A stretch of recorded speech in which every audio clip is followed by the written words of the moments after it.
দুনিয়ায় কেউ কাউকে রাস্তা করে দেয় না বন্ধু। নিজের রাস্তা নিজেকেই তৈরি করে নিতে হয়। কিছু রাস্তা তোমাকে একাই যেতে হবে। না থাকবে তোমার পরিবার, না থাকবে তোমার বন্ধু, শুধু থাকবে তুমি আর তোমার ছায়া। বন্ধু, শুধুমাত্র বসে থেকে কিছুই হবে না। যত দূর তুমি দেখতে পাও যাও। তুমি যখন সেখানে পৌঁছবেন তুমি আরও দেখতে সক্ষম হবেন।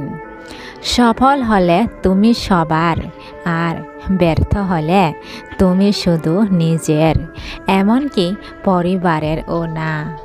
তাই বন্ধু, নিজেকে ব্যস্ত করে নাও। পরিস্থিতি যাই হোক, নিজের লক্ষ্যের প্রতি সর্বদা অটুট থেকে কাজ করে যাও। সফলতা খুব বেশি দূরে নয়। টাকা থাকলে মানুষ কেনা যায়, আর টাকা না থাকলে মানুষ চেনা যায়।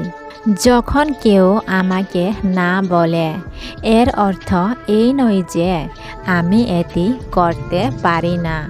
এর সহজ অর্থ, আমি তাদের সাথে এটি করতে পারি না। তাদের থেকে সর্বদা দূরে থেকো, যারা তোমায় ছোট মনে করে, যারা তোমাকে মিথ্যা বলে, যারা তোমাকে ব্যবহার করে, আর যারা তোমাকে অসম্মান করে। জীবন চলার পথে বাধা আসতেই পারে, তাই বলে থেমে যাওয়ার কোনো অবকাশ নেই। যেখানে বাধা আসবে সেখান থেকেই আবার শুরু করতে হবে। আপনি যে নতুন একটি কাজ হাতে নিয়েছেন তার উপর ভিত্তি করেই সত্যিকারের সিদ্ধান্তের মাপকাঠি ধরা হয়।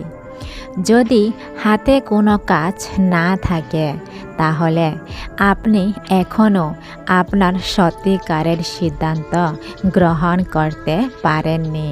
বন্ধু, কঠোর পরিশ্রম প্রতিভাকেও হারায়। যখন প্রতিভা কঠোর পরিশ্রম করে না, মনোবল মানুষকে মৃত্যু পথ থেকেও ফিরিয়ে আনতে পারে।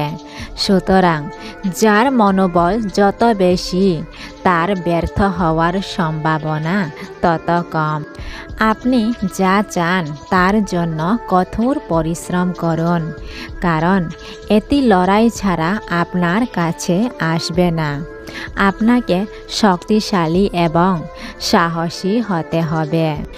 যদি কেউ আপনাকে নিচু করে বা আপনার সমালোচনা করে, তবে কেবল নিজের উপর বিশ্বাস রাখুন এবং এটিকে ইতিবাচক কিছুতে পরিণত করুন।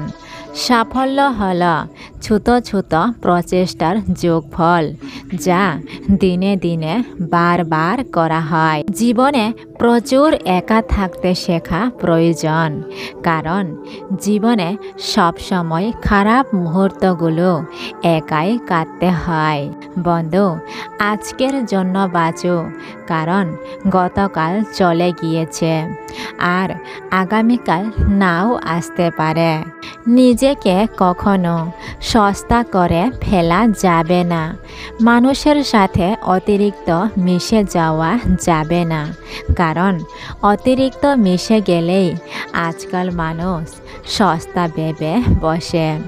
কিছু কিছু শখের জিনিস পরিবারের দিকে তাকিয়ে ছেড়ে দিতে হয়। ম্যাচুরিটি কখনো বয়সের সাথে আসে না। ম্যাচুরিটি আসে জীবনে কঠিন বাস্তবতার সাথে। বন্ধু, বোকা মানুষগুলো কখনো কারোর প্রিয়জন হতে পারে না। তারা প্রিয়জন হয় শুধু সময়ের প্রয়োজনে। তাই নিজের সময়কে দামি বানাও, যাকে তাকে দিয়ে নষ্ট করো না। বন্ধুরা, এতক্ষণ ধৈর্য ধরে আমার কথাগুলো শোনার জন্য সবাইকে অসংখ্য ধন্যবাদ। এরকম আরও নতুন নতুন প্রেরণামূলক কথা শুনতে ভিডিওটিকে লাইক এবং চ্যানেলটিকে সাবস্ক্রাইব করতে ভুলো না। দেখা হচ্ছে পরবর্তী নতুন এক ভিডিওতে নতুন কিছু প্রেরণামূলক কথা নিয়ে। ততক্ষণে সবাই ভালো থাকবেন এবং সুস্থ থাকবেন। ভিডিওটি পুরোপুরি শোনার জন্য সবাইকে অসংখ্য ধন্যবাদ।